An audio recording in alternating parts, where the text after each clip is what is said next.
Snow fell in thick, quiet curtains beyond the window, turning Michigan Avenue into a postcard I couldn't enter. Inside La Vie Étoilée, the air smelled like rosemary, butter, and expensive wine, and every table glowed under candlelight. I watched the crystal glasses catch tiny sparks of light, like the room was trying to celebrate without me. At 7:20 p.m. on Christmas Eve, I should have been smiling, checking my phone for Grandma June's photo of Lily in pajamas, and pretending I wasn't nervous about the future. Instead, I studied Ethan's hands and waited for the truth to surface tonight. The ring on my finger had always felt a little too bright for my life, as if it belonged to a different woman who slept 8 hours and never checked school calendars. Ethan had slipped it on after a gala in River North, promising stability, vows, and a home that would stop shifting under my feet. I had believed him because believing was easier than remembering the last man who promised and left. Lily was 6 now, old enough to ask why grown-ups changed plans. Tonight, I told myself this dinner was a reset, a landing before our spring ceremony. Ethan fidgeted with his water glass, eyes sliding anywhere but my face. For a breath, I wondered if he'd planned a surprise for Lily, something to prove I hadn't imagined the distance. Then his shoulders loosened, like he'd finally set down a weight, and he explained that he couldn't keep pretending. He cared, he said. I was wonderful. But the feeling he was supposed to have never arrived. The waiter placed scallops in front of me with practiced precision while my world tilted. I listened, too calm, and felt my chest empty out, like someone opened a door in winter. I thought about Lily asleep at Grandma June's place, her little backpack packed because routine was my religion. I thought about the wedding binder on my counter, stuffed with notes I'd written during late-night laundry, telling myself love was built by planning. Ethan's relief cut deeper than his explanation. He wasn't cruel. He was a coward who wanted out cleanly, before my tears could touch his holiday. For a second, I felt sympathy for the man who couldn't love me right. Then it hardened into anger for the woman who had rearranged her whole life around his shrinking heart quietly. My fingers slid over the ring, and it felt like a shackle pretending to be jewelry. Ethan always wanted everything tasteful and calm, as if emotions were a stain to scrub away. I refused to let him end this like a polite meeting. I stood, chair legs scraping, and placed the ring on the linen between us with a click. I didn't raise my voice and I didn't plead. I watched his expression falter as he realized I wasn't going to help him feel clean. I gathered my coat and purse and walked out before my eyes betrayed me. The cold slapped me the second the doors shut behind me. Snow gathered on the sidewalks, and Chicago glittered with holiday lights that suddenly felt mocking. Couples drifted past in scarves and shopping bags, laughing into their own warmth. Somewhere a church bell rang, and it sounded like a reminder of everything I was supposed to have tonight. I walked without direction, letting my heels sink into slush, because stopping would mean thinking. Thinking would mean accepting that the life I planned for Lily and me had been erased over dinner, in a room full of candles on Christmas Eve. My phone buzzed, then buzzed again, and I couldn't look. If Ethan was calling, it would be to polish his conscience. If my best friend was calling, I didn't have breath for the story yet. Instead, I did the inventory every mother learns in a crisis. Lily's overnight bag at Grandma June's, my work laptop still in Ethan's condo, my ID in my purse, my savings too thin. The lease was in his name. The building app, the garage, even the doorman's smile, all tied to him. I realized I didn't own a home. I rented permission, and it showed. I kept moving because movement looked like competence, and competence kept panic from leaking out. I brushed snow from my lashes and told myself I wasn't crying. I just cold. Chicago smelled like exhaust and roasted nuts, sweet and sharp at once. My thoughts snapped to Lily in the morning, how she'd ask if everything was okay while knowing it wasn't. I pictured Grandma June pouring cocoa, steady and ready to cover for me. I hated that I'd put her there again. I promised myself Ethan would never watch me beg. He'd taken my plans, but he wouldn't take my dignity. When my phone buzzed again, I looked, expecting another missed call.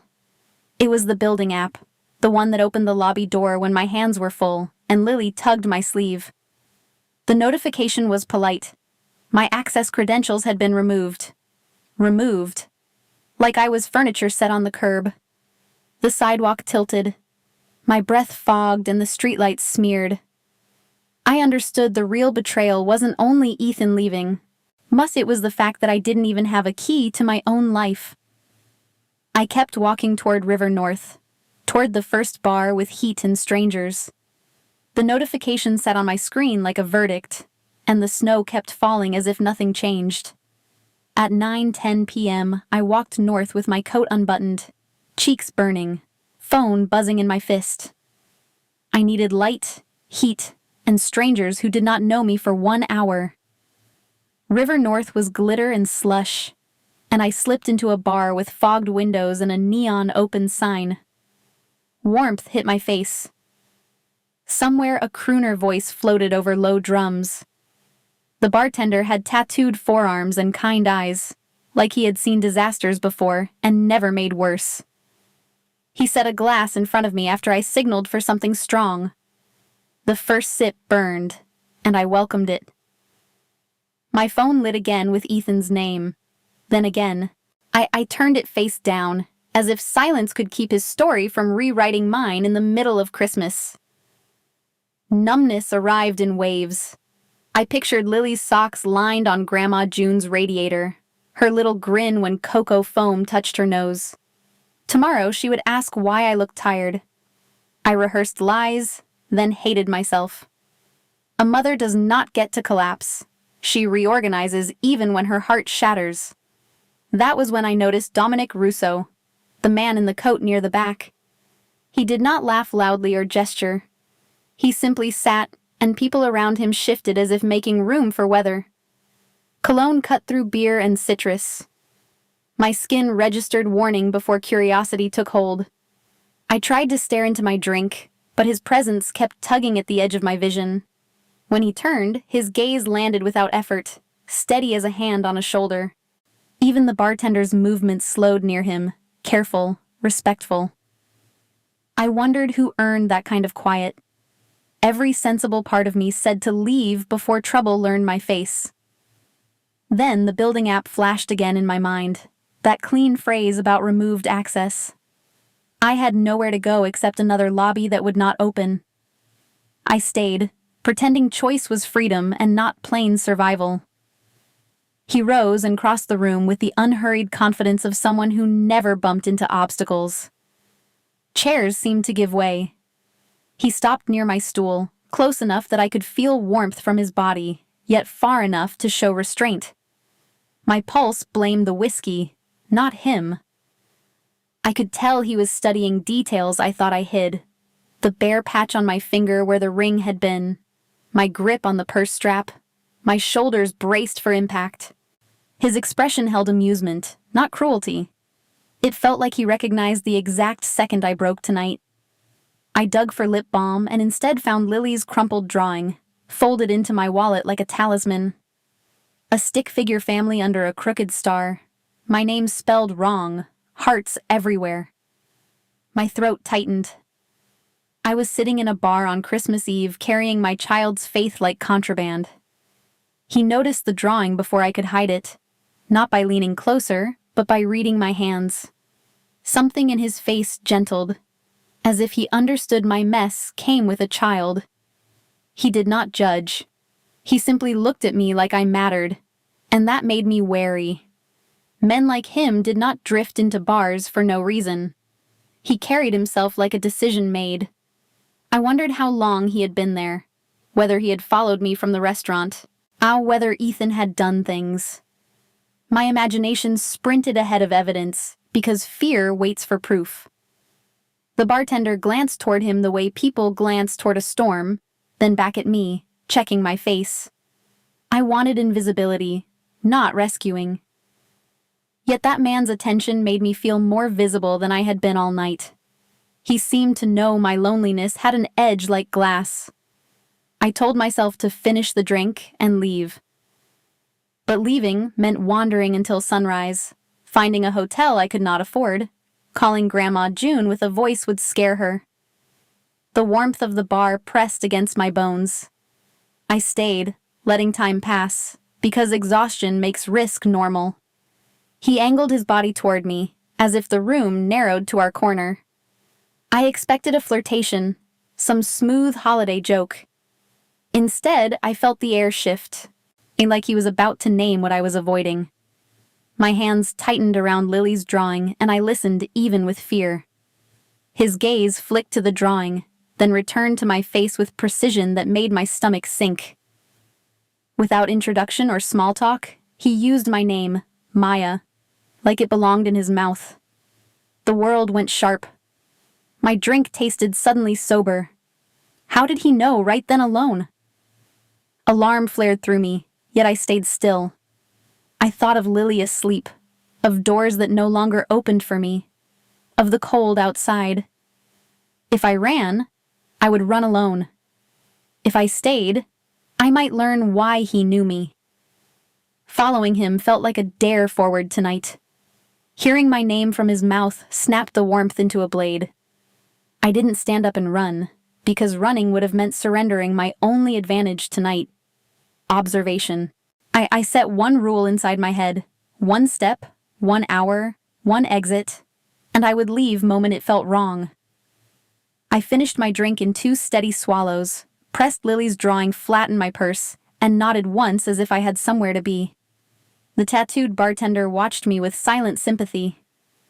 I walked past the holiday laughter and out into snow before my courage could dissolve into shaking. The street smelled of wet wool and exhaust, and my cheeks stung like I'd been slapped awake. A black SUV waited at the curb as if it had always belonged there.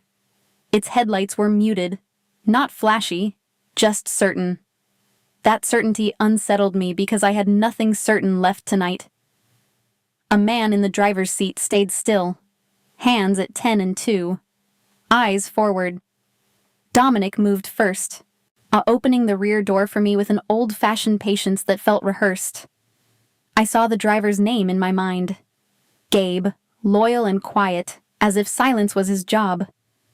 The door shut with a heavy, clean sound, sealing me into leather and faint cedar cologne. Heat crept back into my fingers. Dominic sat beside me, close but not touching, giving space the way you give a skittish animal room. Why was he doing this? And how did he know? We slid through Chicago, past storefronts draped in lights, past couples huddled under shared umbrellas. I stared at the blurred river, thinking of Grandma June's warm kitchen and Lily's sleepy questions. Every mile away from Ethan felt like relief and like risk.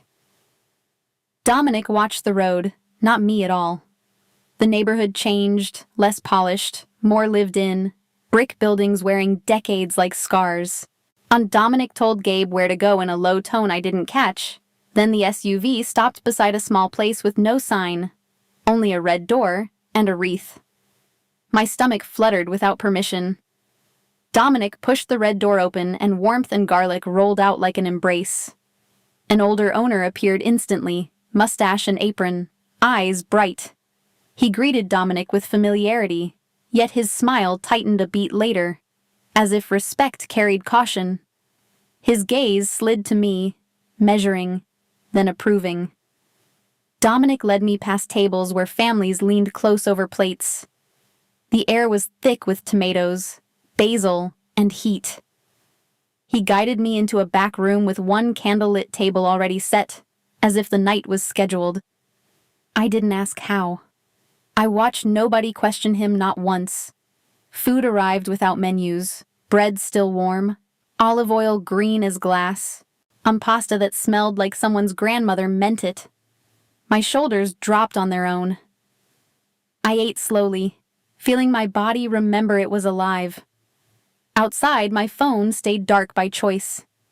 Inside, the noise wrapped around me ordinary. Dominic kept the night away from Ethan, which felt like mercy. He asked about my work, the years I stitched together stability, and what I missed in myself. I answered carefully, then surprised myself with honesty. I felt less discarded, more present. Why would he care about me tonight, really? When his questions drifted toward Lily, my guard shifted. I shared truths. Her stubborn curls, her glitter glue projects, the way she counted steps when nervous. Dominic listened like it mattered. I realized Ethan had treated my daughter like a footnote. My throat tightened with gratitude, and that scared me. Between bites, my mind sprinted to morning. Was Lily's school bag at June's? Did I pack her inhaler and the spare sweater? Where would we sleep tomorrow night? Dominic didn't press for answers. He seemed to sense my math and gave me room. That respect warmed me in quiet places. When the plates cleared, Dominic pressed cash into the owner's palm with ease. The owner's eyes dropped in thanks. I felt a reflex to apologize for existing. Dominic didn't make it romantic. He made it practical, suggesting a place to finish the night. Somehow that felt as intimate as flattery. As we left, I noticed how people adjusted. A server straightened. A man paused mid-sentence. No one gawked, yet their attention followed Dominic like a compass needle. It wasn't fame. It was rank. The owner held the door too long, and my skin prickled with questions I couldn't name. Outside, snow softened the street, but not him. Up close I saw a scar along his jaw and a nose broken once. His eyes flicked to corners and reflections, exits. Even as he opened the door, his body stayed ready. I shivered. His danger wasn't a look. It was practice. Back in the SUV, I held Lily's drawing and watched my breath fog the window. Dominic's attention stayed steady, patient, as if he had decided I mattered. He proposed a quieter place where I could breathe without eyes on me. The offer sounded like safety, and I kept listening anyway. By the time we left the red door behind, the snow had thinned into a dusting that made streetlights look soft. My stomach was warm with bread and tomatoes, but my nerves stayed wired. I kept noticing the scar at Dominic's jaw when passing light cut across his face, and the way his eyes checked mirrors before he looked at me. Comfort, I realized, could still sit beside danger. Dominic did not talk much in the car. He gave instructions to Gabe in a low tone, then leaned back and let silence breathe. I should have filled it with questions, but my mind was busy doing mother math. Lily at Grandma June's, pajamas, toothbrush, the story she would want in the morning. Where would I sleep? And where would she, if the condo door would not open for me? Gabe pulled up beneath a building I recognized only by the shape of its lobby lights. Dominic's hand hovered near my elbow as I stepped out, not gripping, just ready. The doorman nodded once like he had been expecting us. No names were spoken. Dominic touched a panel beside the elevator, and the doors opened without waiting. What kind of life ran on doors that obeyed? The rooftop lounge was nearly empty, more velvet and dim gold than a bar, with windows that framed the skyline like a painting. Music existed only as a soft pulse. Dominic chose a corner seat that faced the room and the exit at the same time, then guided me to the side that kept my back to the wall. He sat across, not beside, leaving space the way you leave space for someone who might bolt. A server appeared, and Dominic ordered water first, then something warm. Tea, maybe, without asking me to perform politeness. My hands shook when I lifted the glass. I hated that he saw it, yet I also hated that he pretended not to. When a man in an expensive coat drifted too close, and Dominic's glance alone sent him turning away mid-step. No argument, no scene, just a quiet correction. My phone buzzed again, and the screen flashed Ethan's name like a dare. The old reflex rose fast. Answer, soothe, explain, make him feel like the decent guy. I pictured the way he had looked relieved in that restaurant, and something in me snapped shut. I silenced the phone and slid it deep into my purse under Lily's drawing, as if my daughter's ink could guard my spine. Dominic watched my small decision with an expression I could not read. Approval, maybe, or recognition. He did not demand details about Ethan. He asked about my life in questions that felt practical. What I did for work, what I wanted for Lily, what I needed tomorrow. The strangest part was how he waited after each question, letting me choose what to give. I was used to men who filled silence with their own comfort. I told him pieces, careful ones, that I worked hard, that I had built routine like a fortress, that I was tired of being the responsible one who swallowed disappointment. The word responsible tasted bitter. I needed safety, but I did not want a savior. I did not want Lily growing up thinking love meant a man with keys to every door. What happens if I am seen here with him? Who else notices? I noticed Gabe in the reflection of the window, standing at a distance that looked casual to strangers and disciplined to me. Once, when I shifted in my seat, he shifted too, like my movement mattered. It should have annoyed me. Instead, it steadied me, because for the first time in hours, I was not scanning every face alone. Dominic seemed to understand that safety is sometimes just the right person watching the right hallway. Time moved in slow minutes. My breathing evened out. I could almost imagine that after this night, I would wake up, pack Lily's lunch, and return to normal. Then my phone vibrated again, not a call this time, but a notification from my email. Curiosity beat caution, and I glanced. It was a message from Ethan, copied to my work address, titled Concern. He wrote that he could not reach me, that he feared I was making reckless choices, that as someone who cared about Lily's well-being, he felt obligated to document it. The words were polished, legal, and poisonous. I stared at the screen until the letters blurred. He was not trying to find me. He was trying to frame me. A mother who drank alone, a mother who vanished, a mother who needed supervision. My hands went cold again. Dominic saw my face change and leaned forward, not touching, waiting. I knew tomorrow would not be only a sad morning. It would be a fight for my credibility, for my child, for the story of who I was. Outside the windows, snow began falling harder, and I let Dominic's quiet world carry me through the rest of the night, because I had no shelter left. At 7:15 a.m., pale winter light pooled across unfamiliar hardwood, and for a heartbeat, I forgot who I was. Then the night slammed back into place. Ethan's relief, the lockout notice, Dominic's steady eyes. I was still in my dress and coat, minus my heels. My shoes sat side by side on the floor like someone had aligned them with care. A blanket covered me from chest to ankles, untucked in the way Grandma June used to do when I fell asleep on her couch. The house was quiet, protected, as if even the air knew to whisper. Coffee drifted from somewhere deeper inside. On the nightstand, my phone glowed with 15 missed calls and 12 messages, most from Ethan. My stomach turned as I read the subject line again. Concern. I sat up, listening for footsteps, half expecting Gabe. Instead, I heard an espresso hiss and a ceramic clink. My fingers were stiff as I scrolled Ethan's messages. He wrote like a lawyer, even when pretending to be worried, documenting my silence, hinting at instability, wrapping Lily's name in performative concern. Anger rose hot, then cooled into something sharper. I could not afford to panic.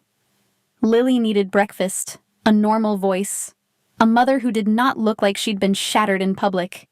I followed the smell of coffee down a hallway lined with books and art that looked chosen, not staged. Dominic stood in the kitchen in jeans and a black sweater, sleeves pushed up, hair still damp. Somehow he looked more dangerous without the suit, like the power was in him, not his clothes. He saw me and set a mug on the counter, then waited, giving me the space to decide whether to come closer. I should have said thank you and asked for a ride to Grandma June's, nothing more. Instead, I asked the question that had been biting me since the bar: how he knew my name, and what kind of man moved through Chicago with doors that opened. Dominic did not pretend it was small. He told me he ran an organization built by his family, that some of it wore suits and tax filings, and some of it lived in the gray spaces people pretend not to see. He wasn't proud in a flashy way, but he didn't apologize either.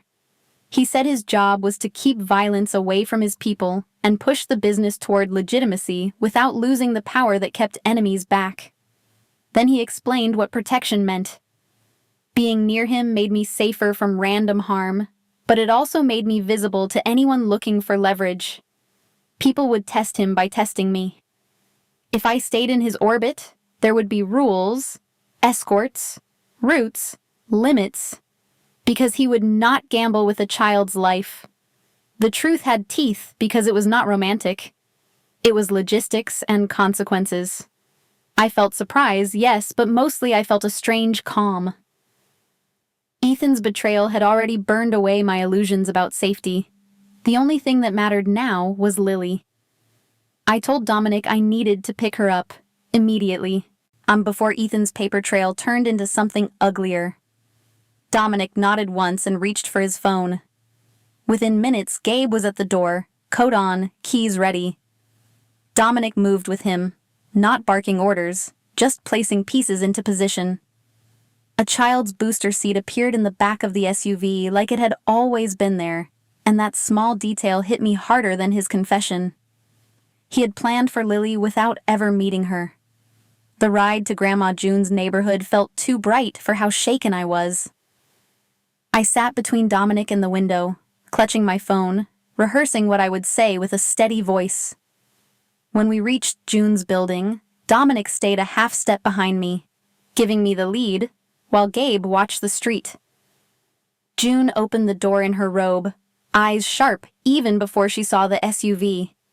Relief flashed when she saw me, and then tightened into suspicion as Dominic came into view. She did not smile.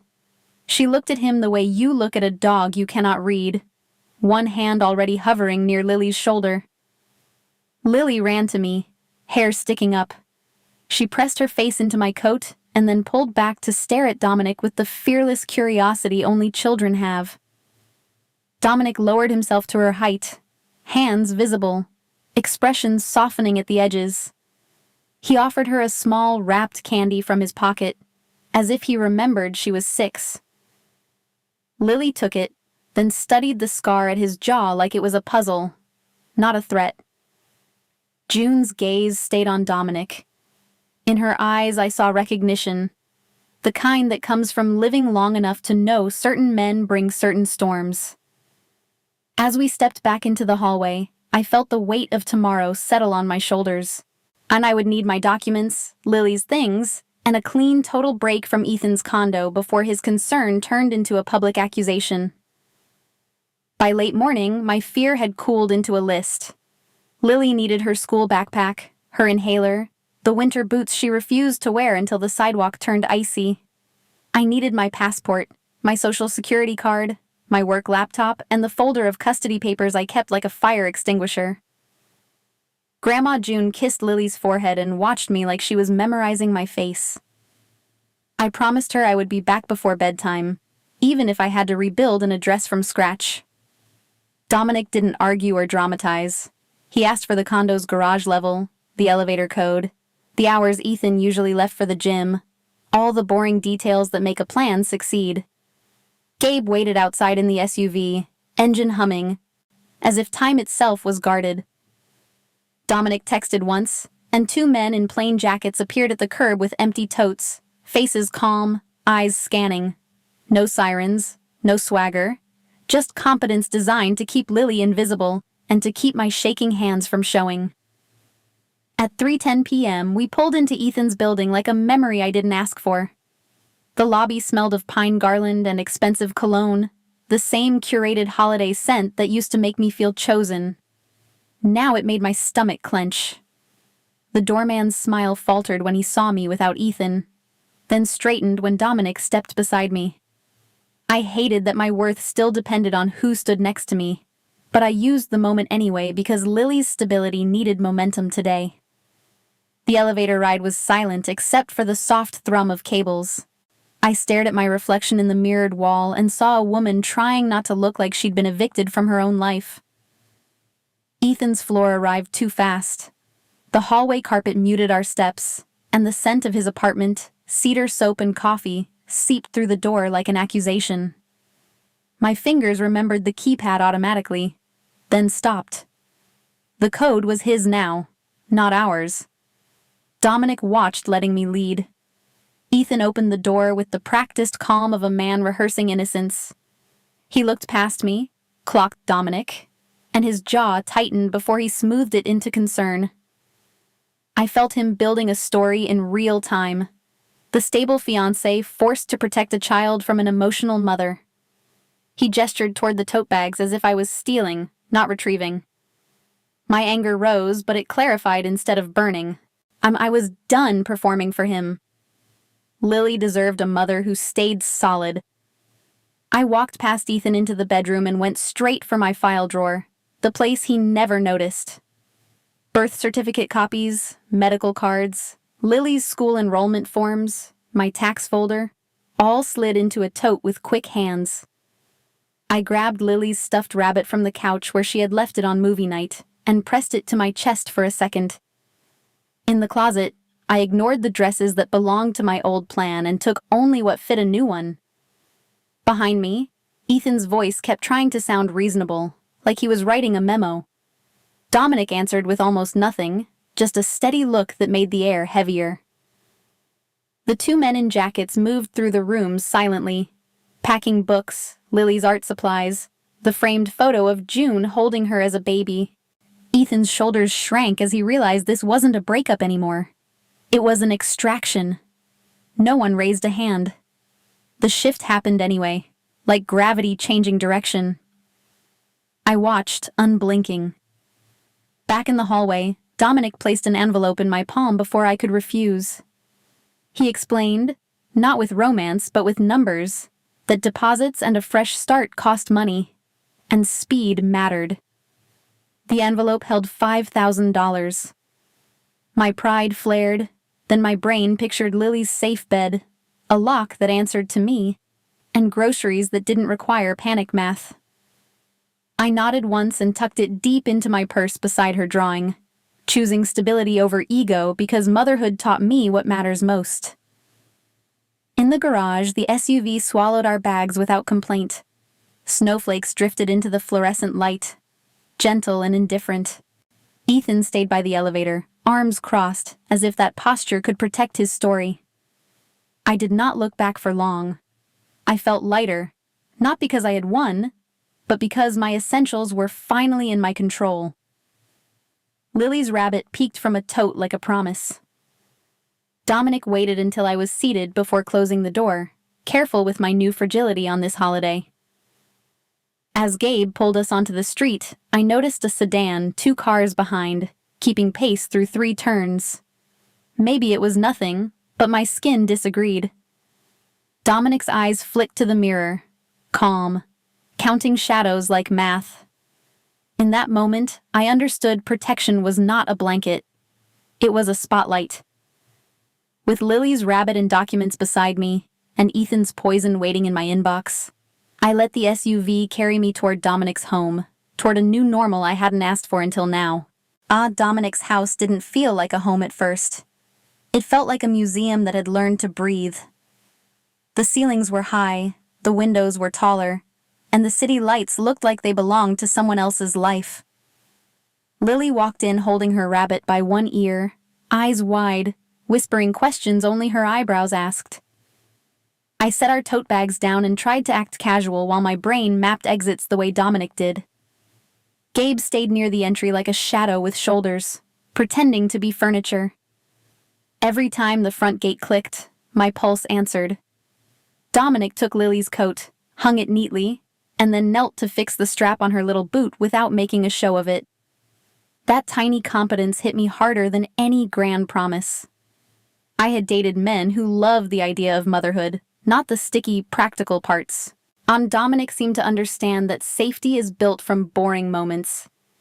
He made hot chocolate in a saucepan, stirred slowly, and let Lily sprinkle marshmallows like it was a ceremony. When she giggled, I laughed too, and then guilt bit me right after, sharp as a paper cut. How could I laugh when yesterday I was being erased from my own apartment building? Lily didn't care about my shame. She cared that the couch was soft and the TV was huge. She chose the cheesiest Christmas movie on the streaming menu and announced it with the confidence of a tiny director. Dominic sat at the far end of the couch so she could sprawl between us, and he kept one hand resting on the back cushion, close, but not claiming. Outside, the cameras on the eaves blinked red, and I pretended I didn't notice. I told myself it was protection, but it also felt like a reminder that we were being recorded into someone's files. Later, when Lily brushed her teeth at the marble sink, she stared at her own reflection and asked why the house was so quiet. I answered in my head, because quiet is what rich people buy and what dangerous people require. The next day, Dominic's cousin Avery arrived with a tablet and a face that could have been carved from winter. She watched me unpack Lily's pajamas as if she were watching a market graph. Her questions came as polite logistics in my memory, but the feeling underneath was clear. Was I a liability? I didn't defend myself with romance. I laid out facts, schedules, and the boundaries I needed for my daughter. School pickup would not be a surprise, routes would not change without telling me, and Lily would never be left alone in a lobby. My Avery's eyes narrowed, then softened a fraction, like she respected a mother who thought in systems. That afternoon, Leo Santoro blew in with snow on his shoulders and a grin that didn't match the cold in his eyes. He patted Dominic on the back, looked at me like he was assessing a painting, and then crouched to hand Lily a tiny stuffed penguin from his pocket. Lily accepted it instantly, because children can sense kindness even when it's wrapped in danger. I watched Leo watch Dominic, and I understood their bond ran deeper than friendship. It ran like oath. When Lily finally fell asleep, Dominic walked me through the house in small, practical steps, showing me the locks, the panic button, and the room Gabe used to wait. I hated needing any of it, but I hated more the thought of pretending we didn't. In the quiet after bedtime, I sat at the kitchen island and wrote a new routine on a sticky note, like I was rebuilding my life in bullet points. I wondered if I belonged here, and whether belonging was even safe. Then, as I carried Lily's backpack toward the mudroom, I heard Avery on the phone in the hallway. Voice low, words clipped. I didn't mean to listen, but my body has learned that mothers hear danger before they hear comfort. I caught Lily's name, then a phrase about someone testing Dominic, and then the soft click of the call ending. My hands went numb around the backpack strap. The warmth of hot chocolate and movie laughter drained out of the air, replaced by the old cold from the sidewalk outside La Vie Étoilée. If they knew Lily's name, someone had been watching closer than I wanted to believe. I stood still, listening to the house hum, and realized my daughter was no longer a private part of my life. Dominic found me there, read my face, and lifted his chin toward the windows as if asking what I'd heard. I didn't answer with words. I just held Lily's backpack tighter and felt the need to do something normal tomorrow. Anything that proved the world hadn't swallowed us. Maybe a coffee shop, I thought. A crowded place with daylight and witnesses.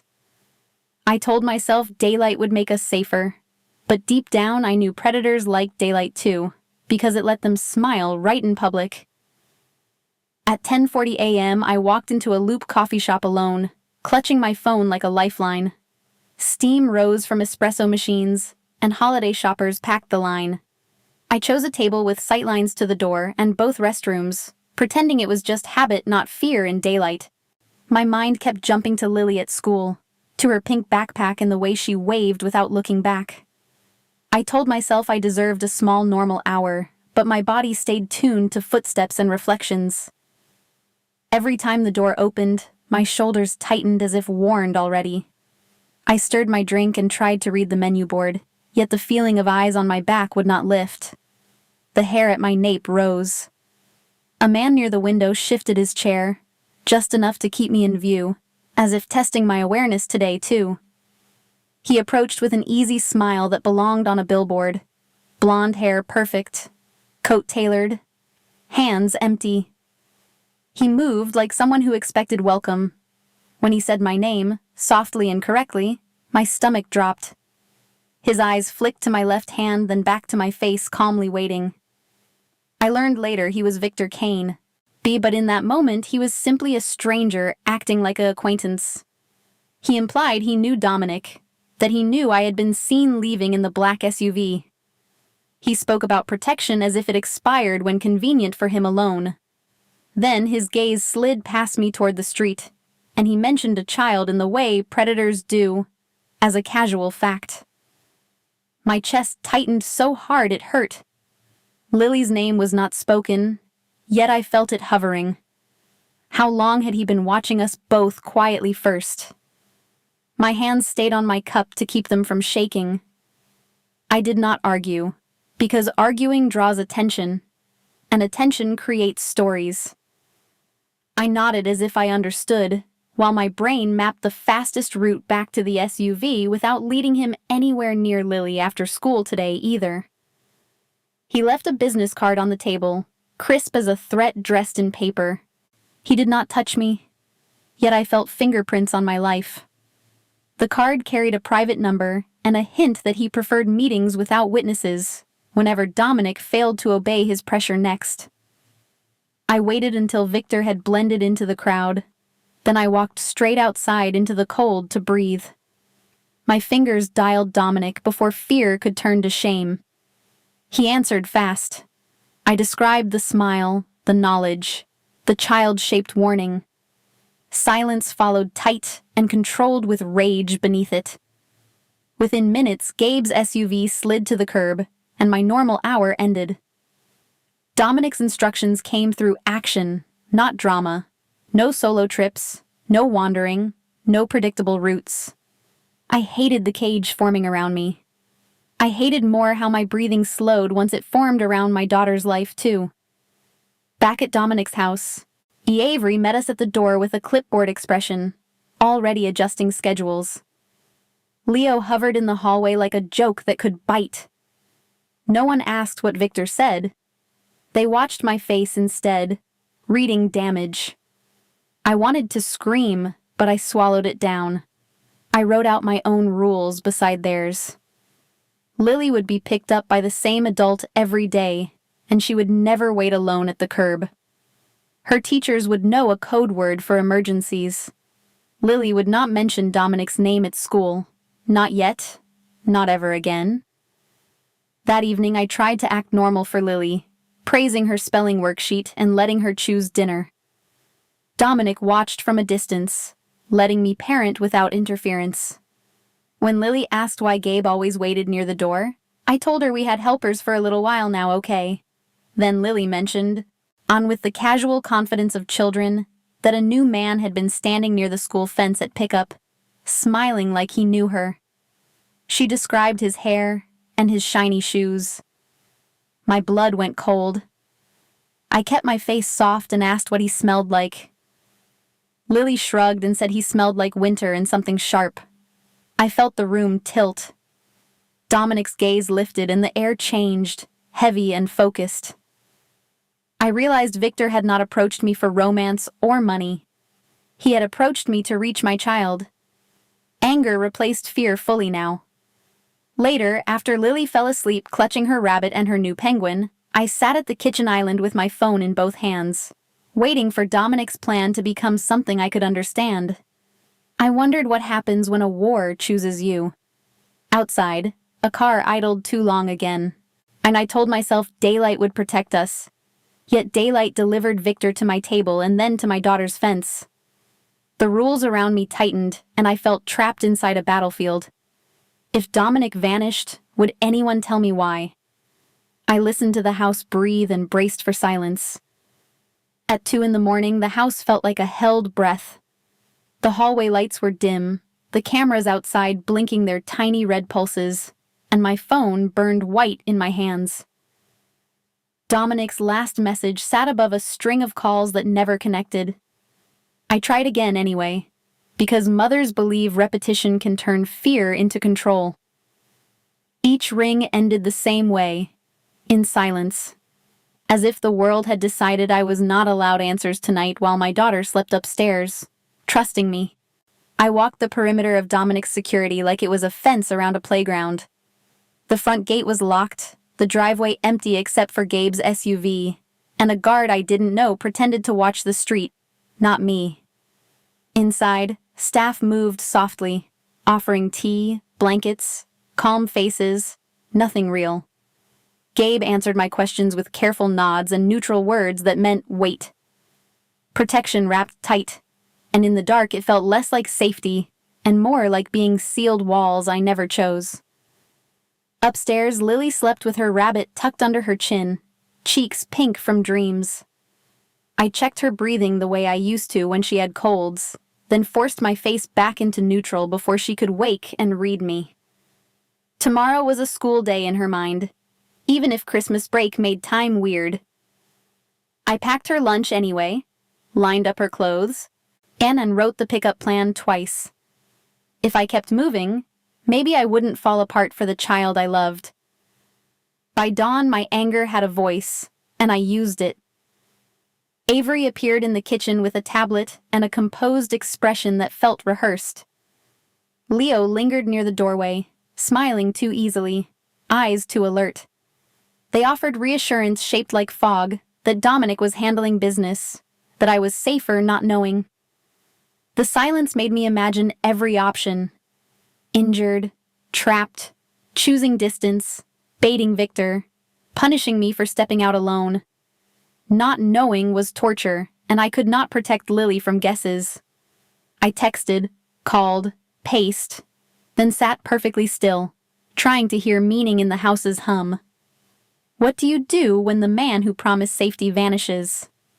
What do you do when your child's world depends on a man you met during a disaster? I looked at the locked gate feed again and felt the cage tighten. This home could hide us, but it could also trap us if Dominic fell. For the first time, I wished for a cheap apartment and anonymity all over. When Avery tried to send me upstairs to rest, something in me snapped cleanly. I told her I would not be managed like a fragile secret. If they would not speak, I would call every number in Dominic's recent contacts until someone answered, even if it blew their quiet operation wide open. I would reach Elena Russo, the matriarch everyone avoided naming, and I would put my fear on her doorstep. Avery's eyes sharpened because she understood leverage better than comfort. I refused to blink. Avery finally exhaled, irritated and, oddly, impressed. She admitted they could take me to Dominic, but only if I followed instructions exactly. The route would be messy, stops doubled back, phones off, and no calls to June until we were done.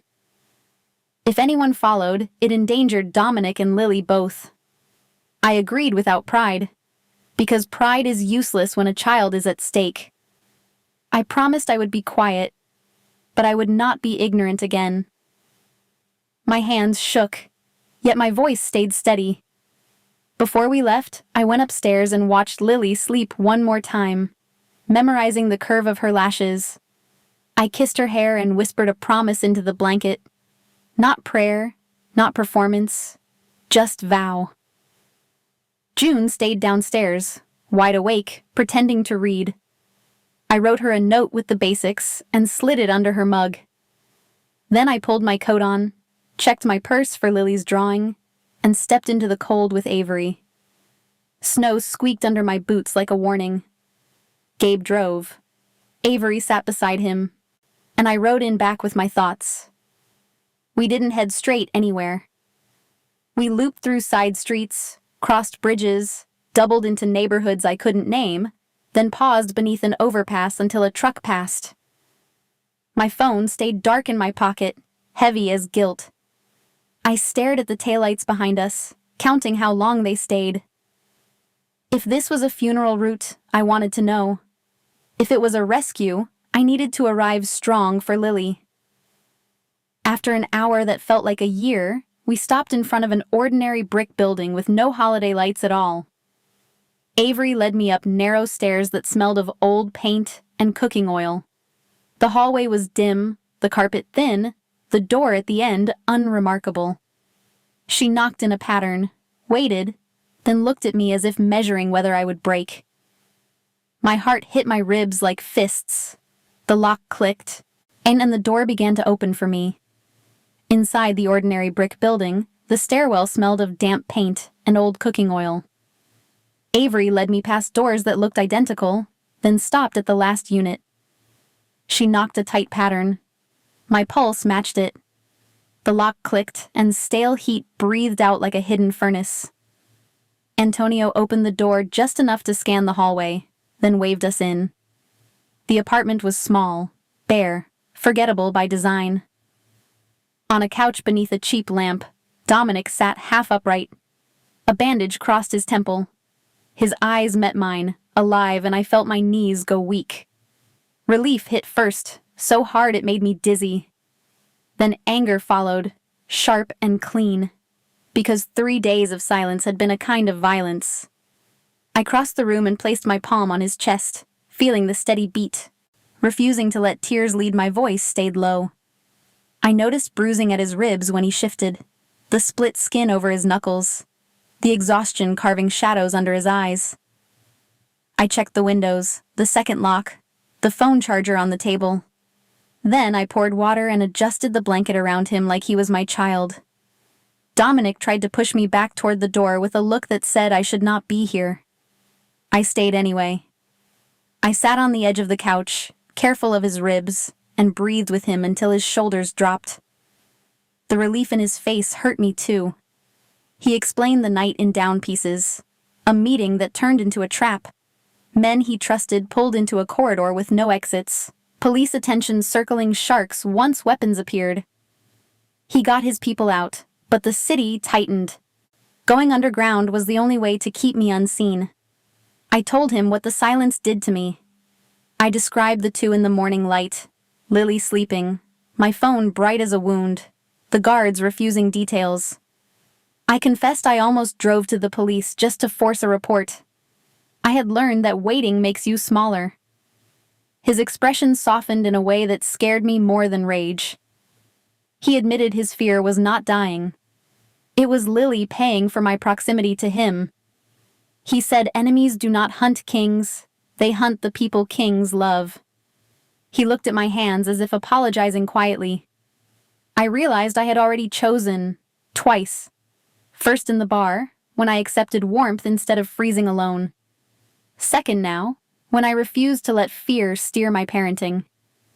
I told him I was not leaving, and that we would face whatever came together, with truth first. Always today. He closed his eyes for a moment, and I watched his breathing like I used to watch Lily's when she ran fevers. I pressed my fingers to his wrist, counting beats, then let go before it felt like a claim Antonio left a bowl of soup, then withdrew without speaking. When he could talk again, he described the part of his work he wanted to be clean. Contracts, shipping, real estate, payrolls, taxes. He said he had been moving pieces toward daylight for years. Victor hated that. Softness, in their world, was an opening to stab through, and he knew. Avery's phone buzzed, and tension entered before she did. She handed Dominic a note, refusing to speak. I understood from his eyes. Subpoenas, audits, sudden interest in his companies, and a reporter sniffing charity filings. Victor was shifting to cuts that bleed in public, where mothers and children get crushed. I had feared guns and shadows because those dangers look honest. This new threat wore paperwork and questions, the kind that could make Ethan's concern email feel prophetic. I wondered how to fight someone who uses systems as weapons. Dominic reached for my hand, and I let him, needing steadiness. My mind jumped to Lily's classroom, to sign-in sheets and emergency contacts, to how rumors outrun truth. If Victor could weaponize courts and audits, he could weaponize custody whispers too. I decided we would document everything, alert school quietly, and move like we were watched, because we were now. Dominic's focus turned inward, like a storm gathering. He signaled Avery to ready lawyers and accountants, and to alert his mother that this had crossed into family territory. Hearing that word, a mother, made my stomach flip. This was not only his fight. It was ours, and Lily's starting right now. I stayed until his breathing deepened. The safe house felt too small for the danger outside. I watched the door and understood tomorrow would be meetings, documents, and decisions I never imagined on Christmas. I held Lily's drawing against my chest and promised I would keep choosing her safety first. Avery returned with an update. Victor was whispering to regulators, pushing inspections at Dominic's warehouses, and tipping a journalist about my disappearance from Ethan's condo. My name was becoming evidence. I stared at the plain walls and realized the fight had moved into daylight, where reputations die quietly without warning. The war ended the way most modern wars do, not with fireworks, but with folders. The updates arrived in clipped fragments from Avery, from Dominic's lawyers, from a news alert that did not name us. Victor's people had pushed regulators toward Dominic, and Dominic pushed back with receipts, timestamps, and a trail of Victor's own cash. Within days, the pressure shifted. A federal team froze accounts tied to phantom companies. A warrant followed. Then, on a gray morning, Victor Kane was taken in for tax evasion and money laundering. His smiling face vanished from the streets, replaced by silence on screens. Dominic came home from the safe house without victory speeches. He looked tired, ribs still tender, but his gaze was steady again. Gabe resumed his quiet post by the door, and the guards outside loosened their shoulders by a fraction. I felt the house breathe for the first time in weeks. Aunt Lily kept coloring at the kitchen table, unaware that an invisible storm had moved away from her classroom fence. I watched Dominic wash his hands slowly, as if he could rinse off fear, and I understood we were no longer improvising. We were building a life that needed truth. Avery said the next step could not be postponed. When regulators sniffed around, family authority mattered more than muscle. Dominic's mother, Elena Russo, needed to see me with her own eyes before she allowed my name into her protection. Hearing that made my throat tighten. I did not want to be evaluated like a contract, yet Lily's safety depended on doors I could not open alone. We drove north that Sunday afternoon, past frozen lakefront parks, toward the North Shore where iron gates rose from hedges like a warning.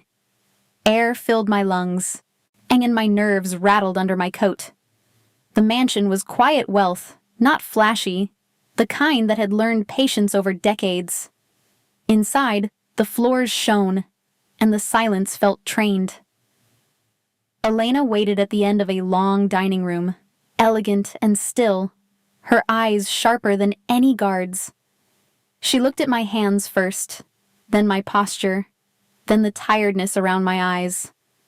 I felt my single mother history in every glance, as if she could see the years of budgeting, night shifts, and forced smiles. She did not offer warmth.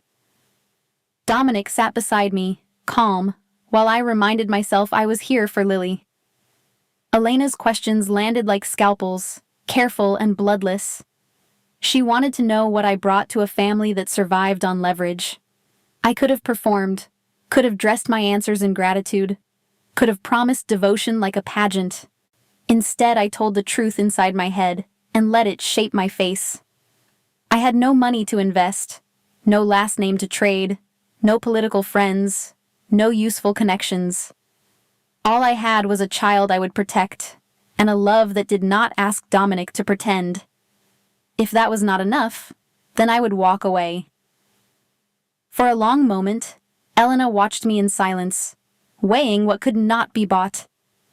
Then her mouth curved, not kind, but satisfied. I sensed she valued honesty because it was harder to manipulate. She said brave women were dangerous, and her son needed danger that came with a conscience. My shoulders loosened by a degree I did not know I was holding. Dominic's hand found my knee under the table, steady, grateful. I realized acceptance here was not affection. It was a strategic welcome, and it still felt like a door opening. Outside, a lake wind rattled branches like applause. As we stood to leave, Elena's gaze slid past me toward Dominic, and I felt a private conversation moving without sound. She mentioned, almost casually, that someone had asked questions about a little girl at a school, and that those questions ended quickly. The room chilled. I thought of the man Lily described at the fence, the sharp winter smell, and my stomach turned. How much of my daughter's danger had been invisible to me? Dominic did not deny it. He simply tightened his jaw, and I understood his protection extended beyond my sight. It terrified me and steadied me. On the drive back to the city, Dominic kept one hand on the wheel and the other near mine. Not possessive, just present. I watched streetlights blur and imagined Ethan's email sitting in my inbox. I suddenly smaller than it had felt. Victor was caged by paper, yet the lesson remained. Safety was not a place I rented from someone else. It was a decision I made for Lily every day. When snow began to fall again over the skyline, I pictured that first Christmas Eve sidewalk and felt the shape of my life changing. Now I was not walking alone. Snow fell again over Chicago, soft as ash, turning the skyline into a blurry necklace of lights. Inside Dominic's house, the heat hummed low, and Lily slept upstairs with her rabbit tucked under her chin, one small fist curled like she was holding on to tomorrow. I stood by the floor-to-ceiling windows with a mug warming my palms, listening to the city breathe. On Christmas Eve at 7:20 p.m., I had been in a restaurant full of Crystal and Rosemary, watching Ethan's relief bloom as he ended our engagement. The ring had felt like a weight and a lie, and the snow outside had looked like a joke aimed at me. I remember stepping onto the sidewalk and learning, in one clean notification, that my home was not mine. Tonight, the same snow fell, but it didn't feel like mockery. It felt like a curtain closing on a chapter I survived. I wasn't begging anyone to choose me anymore. I wasn't mistaking quiet suffering for stability. I had learned that safe can mean slowly disappearing, shrinking your needs until you fit inside someone else's comfort. Dominic came to the window a moment later and checked the lock with the kind of habit that used to scare me. Now it read as responsibility, not romance. His world was still complicated, still edged with consequences. And I didn't pretend love could erase that. What changed was honesty. He had told me what protection cost, and he had paid it with sleepless nights and bruised ribs, while still making room for Lily's hot chocolate and my shaky mornings. Earlier, before Lily fell asleep, Dominic sat at the kitchen table and mapped tomorrow with me. Not with romantic vows, but with a list. Which entrance we use at school, who signs her out, where the emergency bag stays, what number I call if I feel watched. He didn't claim me like a trophy. He offered certainty like a seatbelt and asked me to choose it with open eyes. I realized how different that was from Ethan, who loved plans until they required loyalty. Ethan's emails could paint me unstable, but they could not rewrite the truth I felt in my bones.